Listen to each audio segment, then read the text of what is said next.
એક મહત્વપૂર્ણ સમાચાર કરીશું તેના ઉપર નજર। પાટણમાં આજે કોંગ્રેસ નેતા રાહુલ ગાંધીની જનસભા છે, ત્યારે ટૂંક સમયની અંદર રાહુલ ગાંધી અહીં આવી પહોંચે। પાટણના ધારાસભ્ય છે કિરીટ પટેલ, તેમની સાથે ખાસ વાતચીત જીએસટીવીના સંવાદદાતાએ કરી છે। પાટણની જનતા હવે કોંગ્રેસ સાથે રહેવાના મૂડમાં છે તેવું કિરીટ પટેલે કહ્યું છે। આજે રાહુલજીની ને મોટું જનસમર્થન છે અને ચંદનજી વિજેતા બનવાના છે। ભાજપ તો કહી રહ્યું છે કે જે 25 બેઠક બાકી રહી છે સુરત અને બાદ કરતા તે 25 બેઠક ઉપર 5 લાખની લીધથી ભગવો લહેરાશે। જો ભારતીય જનતા પાર્ટીને પોતાના કરેલા કામો ઉપર, પોતાના કાર્યકરો ઉપર આટલો બધો વિશ્વાસ હોય તો લોકશાહીની અંદર ઉમેદવારોને ધમકાવી એમના પરત ફોર્મ પાછા ના ખેંચવા જોઈએ। જ્યારે ભારતીય જનતા પાર્ટીના 152 ધારાસભ્યો હોય ત્યારે કોંગ્રેસના ગુજરાતના 4-5 ધારાસભ્યોને તોડવા ના જોઈએ। કોંગ્રેસના કાર્યકરો, કોંગ્રેસના પદાધિકારીઓને ડરાવવા ના જોઈએ। જો એમને વિકાસની વાત કરી હોય તો વિકાસના આધારે એમને વિકાસની વાત કરી અને રાજનીતિ કરવી જોઈએ અને વિકાસને અને કરેલા કામોને લઈ અને એમને પ્રજા સમક્ષ જોવું જોઈએ। લોકશાહીને શોભે નહીં એવું કૃત્ય ન કરવું જોઈએ। ખેતીના મુદ્દા છે, પાટણ જિલ્લાની અંદર સિંચાઈના મુદ્દા છે, તે તમામે તમામ મુદ્દા ઉપર રાહુલ ગાંધી સંબોધન કરી શકે છે કે મુદ્દાઓ હલ થઈ શકે છે કે કઈ રીતની વાત છે? જુઓ, પાટણની અંદર છેલ્લા 5 વર્ષની અંદર મારી વિધાનસભાની અંદર ખેતીના, પીવાના પાણીના અને સિંચાઈના પ્રશ્નો હતા એ મોટાભાગે હલ બન્યા છે। પરંતુ બનાસકાંઠા અને બીજા મહેસાણા જિલ્લાની અંદર જે બાબતો ખેતીને લગતી છે એ અમે ધ્યાન દોર્યું છે રાહુલજીનું। કદાચ એ સમય છે અને એમને યોગ્ય લાગશે તો એ બાબત પર વજન અને ભાર મૂકી અને લોકોની સમક્ષ પ્રશ્નો રજૂ કરી શકશે। હજી ચોક્કસથી આ હતા પાટણ વિધાનસભાના જે ધારાસભ્ય છે કિરીટ પટેલ, તેમના દ્વારા કહેવામાં આવ્યું છે કે જે માહોલ અત્યારે હાલ જોવા મળી રહ્યો છે તે એક તરફી માહોલ પાટણમાં જોવા મળી રહ્યો છે અને જે પ્રકારે રાહુલ ગાંધી પણ એની સ્થાનિક સમસ્યાઓ જે છે તેના મુદ્દે પણ સ્ટેજ ઉપરથી ભાષણ કરે તેવી પણ શક્યતાઓ જોવા મળી રહી છે। કેમેરા પર્સન જીવા બરવાડ સાથે ધવલ બારોટ, જીએસટીવી પાટણ।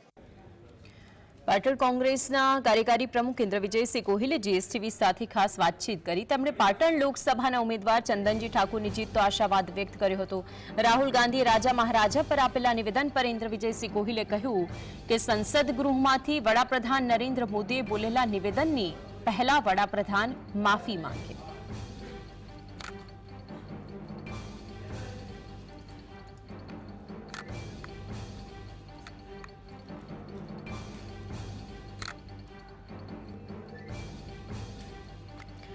મહત્વની વાત છે કે ઉત્તર ગુજરાતના તમામ નેતાઓને આમંત્રણ આપવામાં આવ્યું છે। રાહુલ ગાંધીએ જે રાજા મહારાજા પર નિવેદન આપ્યું તે પછી તેને લઈને જ્યારે જીએસટીવીએ ઇન્દ્ર વિજયસિંહ ગોહિલ જે કોંગ્રેસના કાર્યકારી પ્રમુખ છે તેમની સાથે વાતચીત કરી તો તેમણે કહ્યું કે પહેલા વડાપ્રધાન મોદી જે સંસદની અંદર બોલ્યા હતા તેને લઈને માફી માંગે। રાહુલ ગાંધીએ જે કહ્યું છે તે પહેલા મોદીના જે નિવેદન છે તેને લઈને તેમણે સ્પષ્ટતા કરવી જોઈએ।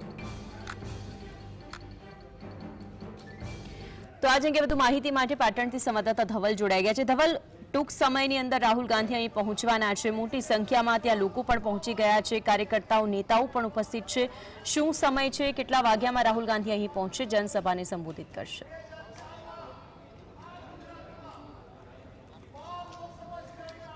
જી ચોક્કસથી માનસી, જે પ્રમાણે માહિતી મળી રહી છે તે પ્રમાણે અત્યારે હાલ રાહુલ ગાંધી છે અમદાવાદ એરપોર્ટ ખાતે ઉતરી ચૂક્યા છે અને ત્યાંથી હેલિકોપ્ટર મારફતે પાટણના હેલિપેડ ખાતે આવી જશે। એટલે અત્યારે હાલ જે કોંગ્રેસના દિગ્ગજ નેતાઓ છે તેઓ તેમને આવકારવા માટે હેલિપેડ ખાતે પહોંચી ચૂક્યા છે। અત્યારે હાલ જે પ્રમાણે જનમેદની છે તે આખું પ્રગતિ ગ્રાઉન્ડ છે તે ચીક ભરાઈ ચૂક્યું છે। એટલે કે જે 7 વિધાનસભાના જે કાર્યકર્તાઓ છે, કોંગ્રેસના નેતાઓ છે તે તમામ લોકો અહીંયા પહોંચી ચૂક્યા છે। આપણે સીધી વાત કરીશું બહુચરાજીના જે પૂર્વ ધારાસભ્ય છે ભરતજી ઠાકોર, તેમની સાથે।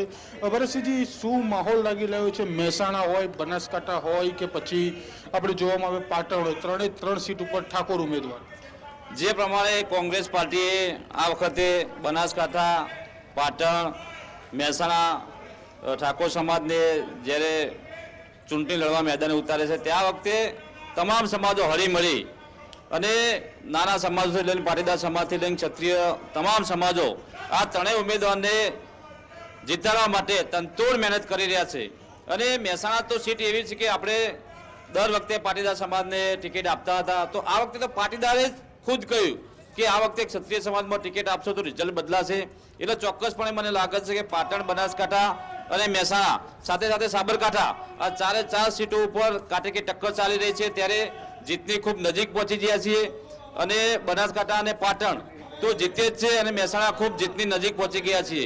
ત્યારે આ વખતે લોકોમાં ખૂબ સારો ઉત્સાહ છે. બનાસકાંઠા અને મહેસાણાના ઉમેદવાર માટે પ્રજા જોડેથી ચૂંટણી ફંડ ઉઘરાવવામાં આવી રહ્યું છે કે ચૂંટણી લડવા માટે પૈસા આપો. જ્ઞાનીબેને પણ કર્યું, એ જ રીતે રામજી ઠાકોરે પણ. જે પ્રમાણે કોંગ્રેસ પાર્ટી જે ગરીબ પરિવારમાંથી આવતા, ખેડૂત પરિવારમાંથી આવતા કેન્ડિડેટોને જ્યારે ટિકિટ આપી અને ચૂંટણીના મેદાનમાં ઉતાર્યા, ત્યારે પબ્લિકને લાગ્યું કે આ ઉમેદવારો જીતશે તો પ્રજાની સેવા કરશે. એમની જોડે ભલે પૈસા નથી, પણ પ્રજાએ નક્કી કર્યું કે નોટ અને વોટ બંને આપી અને આ બંને ઉમેદવારોને જીતાડવા માટે એમને શપથવિધિ કરી. ત્યારે આપ જોઈ રહ્યા છો જ્ઞાનીબેન અને રામજી ઠાકોરને ગામડે ગામડે નોટ અને વોટ બંને આપવાની ગામે ગામ પ્રતિજ્ઞા થઈ રહી છે. ત્યારે મને ચોક્કસ વિશ્વાસ છે કે પ્રજા પૈસા આપે છે એટલે વોટ આપવાની જ છે. એટલે ચોક્કસ જીતની તરફ આગળ વધી રહ્યા છે બંને ઉમેદવારો અને ચંદનજી તો બહુમતીથી જીતે છે. અહીંયા ચોક્કસથી અત્યારે આપણી જોડે ચાણસ્માના જે કોંગ્રેસના દિગ્ગજ નેતા છે ઠાકોર સાહેબ, દિલીપજી ઠાકોર. દિલીપભાઈ, અત્યારે હાલ રાહુલ ગાંધી પાટણ આવી રહ્યા છે, શું માહોલ બની રહ્યો છે અત્યારે પાટણની અંદર?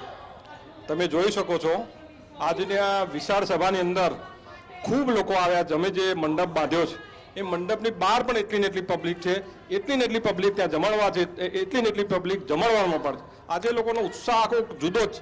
પાટણ, બનાસકાંઠા, સાબરકાંઠા અને મહેસાણા આ 4 સીટના આ ઉમેદવારો જે અહીંયા આવ્યા છે, તમે જોઈ શકો છો કે સ્વયંભૂ આટલી બધી પબ્લિક આવી. અમને વિશ્વાસ છે કે 4 સીટો આ વખતે કોંગ્રેસ જીતશે. ચોક્કસથી ઉત્તર ગુજરાત એ કોંગ્રેસનો ગઢ ગણાય છે અત્યારે હાલ. સૌરાષ્ટ્ર બાદ ઉત્તર ગુજરાતમાં સૌથી વધુ સીટો અત્યારે કોંગ્રેસ પાસે છે. જે અત્યારે હાલ 14 કે 15 સીટો કોંગ્રેસની વિધાનસભામાં છે, તેમાં સૌથી વધુ ઉત્તર ગુજરાતની છે. કોંગ્રેસની સૌથી વધુ ઉત્તર ગુજરાતની સીટો અત્યારે હાલ વિધાનસભામાં છે. તો કઈ પ્રકારનો માહોલ જોઈ રહ્યા છો જે વિધાનસભામાં સૌથી વધુ વોટિંગ થાય તેવી શક્યતા?